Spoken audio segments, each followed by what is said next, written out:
Salut les Nakamas, Alexandre, j'espère que vous allez bien les gars. Ça fait super longtemps qu'on s'était pas retrouvés sur la chaîne entre vous et moi pour parler de My Hero Academia, pour théoriser et analyser ensemble cet univers. Je crois que la dernière fois c'était il y a quelques mois quand j'ai sorti une grosse vidéo détaillée sur l'histoire complète et expliquée de Bakugo. J'analysais notamment son écriture, son évolution, son développement et comment Horikoshi l'a mis en évidence dans son manga. D'ailleurs n'hésitez pas à aller la voir après cette vidéo là, ça me fera super plaisir. Je vous mets le lien en haut de la description ou au pire tu la retrouveras facilement sur ma chaîne YouTube. Mais pour revenir en force du coup sur My Hero Academia, je voulais vous faire une grosse vidéo théorie sur le futur top 10 des héros japonais que l'on verra notamment à la fin du manga, du coup quand le dernier arc sera terminé, qu'il y aura sûrement une petite ellipse de temps pour montrer tous nos héros aujourd'hui de la nouvelle génération qui auront grandi, qui seront devenus adultes et qui auront ajouté à mon avis pas mal d'exploits à leur palmarès pour pourquoi pas gravir les échelons et prendre les meilleures places au classement des héros japonais comme ils le méritent. Alors pour me donner une petite difficulté dans cette vidéo là, j'ai du coup retiré tous les héros pro qu'il y a actuellement dans le manga, donc du coup Endeavor, Hawks, Best Janist, Headshot, etc.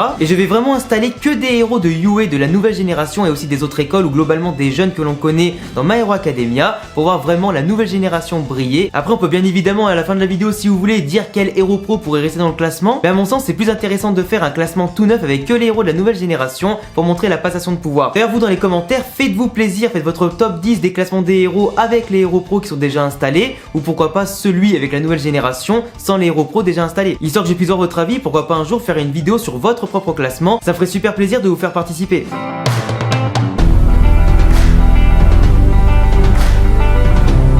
Pour faire un petit rappel pour ceux qui ne le savent pas, normalement c'est la commission de sécurité publique héroïque qui va en général se réunir à la fin de l'année pour voir le bilan globalement de tous les héros et aussi le faire au cas par cas, savoir qui a accompli quoi durant l'ensemble de l'année civile en termes de nombre d'incidents résolus, en termes d'exploits accomplis. Les exploits qui sont les plus médiatisés forcément rapportent plus de points sur leur gravité, etc. C'est la cote de popularité de chaque héros individuellement à grimper ou à baisser et analyser aussi quels sont les héros qui ont le plus contribué au niveau social et politique. Tous ces facteurs-là vont bien sûr être jaugés, il n'y a pas forcément que la puissance du héros qui va être évaluée. Par exemple, le Hawks n'est pas du tout le héros le plus puissant en termes de force physique ou même individuellement en combat, mais le mec a tellement accompli d'exploits durant l'année, il a tellement résolu de cas qu'il est grimpé en popularité, d'où le fait qu'il a pu s'installer devant Best Janist ou encore Headshot qui sont plus expérimentés et un peu plus vieux que lui, en tant que numéro 2 de héros derrière Endeavor qui lui pour sa part n'est pas populaire mais il est considéré comme le plus puissant derrière All Might depuis sa retraite. Donc tu vois il y a quand même plein de critères à prendre en compte et forcément comme tu l'auras compris, nous on pourra pas d'office dire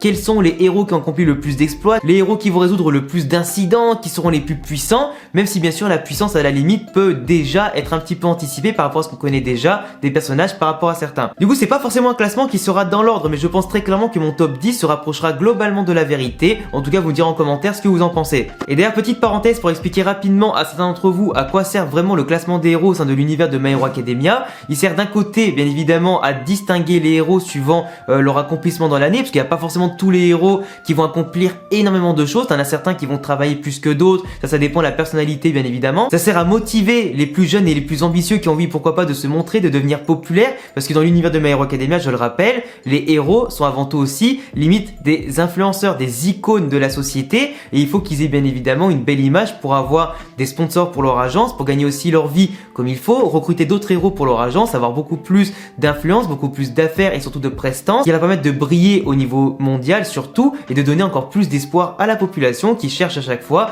des nouveaux héros pour croire en la paix et la sécurité. Et en général, les héros mieux classés vont mieux gagner leur vie que les autres pour justement, comme je l'ai dit, créer davantage d'agences, assurer plus de sécurité parce que tu as plus de moyens, un petit peu comme chez nous, ben avant quand t'as pas assez de flics parce que t'as pas assez de moyens pour ça, bah chez eux c'est un petit peu le même système. Plus ils ont d'argent, plus ils ont de moyens, plus ils résoudent d'affaires, plus tu auras de jeunes héros qui seront formés, qui seront aptes et qui pourront protéger la population. Donc il est temps les amis de se mouiller dans cette vidéo et pour moi le premier que je vais citer du coup en tant que 10e, alors bien sûr le classement n'est pas forcément dans l'ordre, vous faites comme vous voulez, vous prenez comme vous voulez, mais en 10e je verrai bien Shinso et je vais vous dire pourquoi. Pour moi c'est un héros aujourd'hui qui est un petit peu, bon pas forcément le successeur de Eraser parce que bon certes c'est son disciple etc, il a réussi à intégrer la filière héroïque et surtout à se faire une bonne place, il a un alter qui s'il est bien utilisé peut être ultra puissant et surtout ultra utile dans plein de missions différentes, mais surtout montrer un personnage comme ça dans le top 10 à la nouvelle génération du coup des futurs enfants que l'on verra notamment dans UA à la fin et qui voudraient devenir des héros tout comme Izuku etc,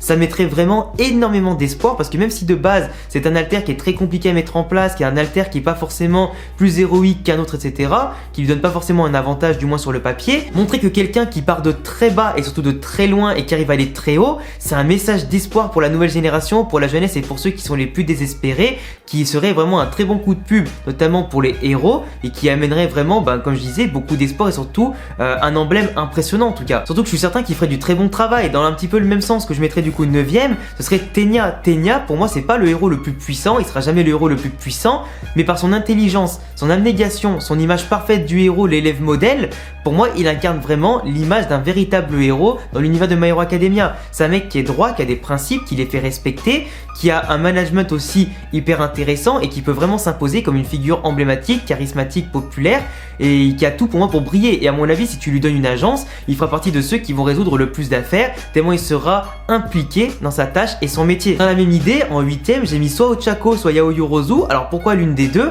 Pour moi, Ochako, c'est la waifu avec Yaoyorozu, enfin c'est les deux waifus quasiment parmi les jeunes emblématiques de Yue. Et pour moi, voilà, donc Ochako, parce que globalement, je suis sûr qu'elle va se marier avec Izuku à la fin, mais Ochako, c'est une meuf qui est aussi pareil, qui veut briller, qui veut gagner de l'argent, bien sûr pour ses parents, pour les aider, pour briller aussi et aider les plus démunis. C'est quelqu'un qui a un alter très intéressant pour le sauvetage, qui peut absolument progresser dans tous les domaines, qui en veut et qui a la rage. Yaoyorozu, par rapport à tout ce qu'elle a pu accomplir dans les derniers arcs du manga, si vous lisez les scans, etc., ou même les derniers tomes, vous voyez qu'elle a quand même un esprit d'intelligence suprême. Ce sera limite la chef d'orchestre de tous les héros plus tard, celle qui pourra dans les opérations de grande importance diriger les opérations parce qu'elle pourra tout anticiper, bien réfléchir et surtout qu'elle aura une importance absolument monstrueuse. Plus un alter qui est à mon sens trop sous-coté, qui peut vraiment faire des merveilles et à mon avis, vu l'argent aussi de ses parents, etc., et c'est celui qu'elle pourra gagner toute seule, elle pourra créer plein d'agences et surtout réussir un paquet de missions et vu sa beauté naturelle, elle pourra largement avoir aussi une cote de popularité impressionnante. Donc autant Ochako que si qui est très mignonne et qui va agir très bien sur le terrain,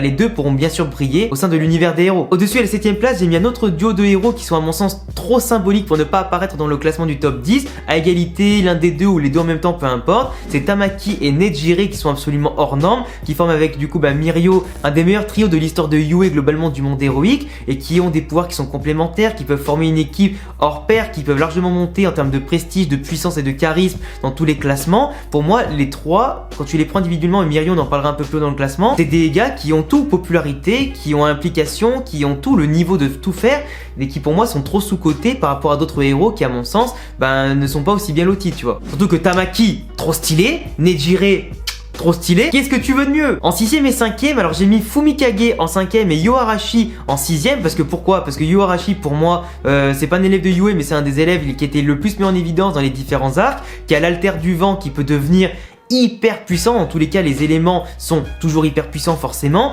Le mec a vraiment un charisme impressionnant. C'est un petit peu par contre comme Shoto et Bakugo, c'est un petit peu un mec qui va faire des boulettes de temps en temps pour aider les civils, qui a pas le comportement le plus exemplaire du monde, mais qui va rendre énormément de service au monde héroïque au Japon, qui peut aussi encore une fois se révéler intéressant dans les derniers arcs du manga, s'il est amené à revenir bien sûr. Mais pour moi, c'est un gars qui a un potentiel incroyable, sous-coté parce qu'on le voit pas assez, mais qui quand il se bat à fond est absolument hors norme. Du coup, c'est normal que pour moi, il n'y ait pas que des élèves de Yue bien sûr dans le classement, c'est logique. Yue, même si c'est l'une des meilleures écoles, il y en a quand même d'autres et celui-là ferait en tout cas partie du classement selon mon sens. Après Fumikage en tant qu'élève de Hawks qui est actuellement 2ème, on pourrait peut-être faire un parallèle pour dire que Dark Shadow, enfin du moins Fumikage, il pourrait être 2ème aussi s'il accomplit autant d'exploits que Hawks parce que ils ont à peu près le même caractère, un petit peu le même tempérament, ils s'entendent extrêmement bien et il a du moins été très bien formé. Donc c'est possible que Fumikage accomplisse beaucoup de choses par rapport aux autres et qu'il finisse 2ème. Et pour moi, en termes de puissance, de popularité, etc., je le verrais plutôt 5ème, c'est déjà pas mal, c'est vraiment une très bonne place et pour moi c'est un héros qui sera amené à briller, qui peut largement être plus haut que la 5ème place. Mirio Togata, 4ème, alors pour moi bien sûr, vous le savez, Mirio Togata c'est un alter qui est pas forcément